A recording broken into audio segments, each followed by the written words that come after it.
आणि घरामध्ये भाजीला काही नसेल तर हमखास हा पदार्थ मी नक्की बनवते. तर तुम्हीही ट्राय करा, तुम्हाला आवडला तर तुम्ही बनवू शकतात. भाजीला काही असण्याची गरज नाही, घरामध्ये फक्त कांदे आणि शेंगदाणे, हिरवी मिरची आणि लसूण एवढं असेल तर त्यापासून तुम्ही अशा प्रकारे छान चटणी बनवू शकता. तर इथे मी 4-5 मिरच्या घेतल्या, 4-5 लसणाच्या कांड्या आणि 2 मूठ आहेत तर ते शेंगदाणे घेतलेत भाजलेले. त्यानंतर माझ्या चॉपरमध्ये छान ग्राइंड करून घेतले, जास्त बारीक नाही करायचे म्हणून मी चॉपरचा यूज केला. त्यानंतर कढईमध्ये तेल घातलं, त्यात भरपूर सारा कांदा घातला आणि मीठ वगैरे घालून छान गोल्डन ब्राऊन करून घेतला.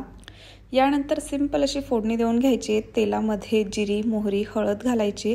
तुम्हाला लाल तिखट घालायचे तुम्ही घालू शकता, परंतु माझ्या हिरव्या मिरच्या आहेत तर त्या भरपूर तिखट आहेत, सो मी नाही घालणार. यानंतर आपण हिरवी मिरची आणि शेंगदाण्याचा जो चॉपरमध्ये कूट केला होता तो घालून घ्यायचा आहे आणि छान परतून घ्यायचं आहे. आणि तुम्ही भाकरीसोबत, चपातीसोबत खाऊ शकता.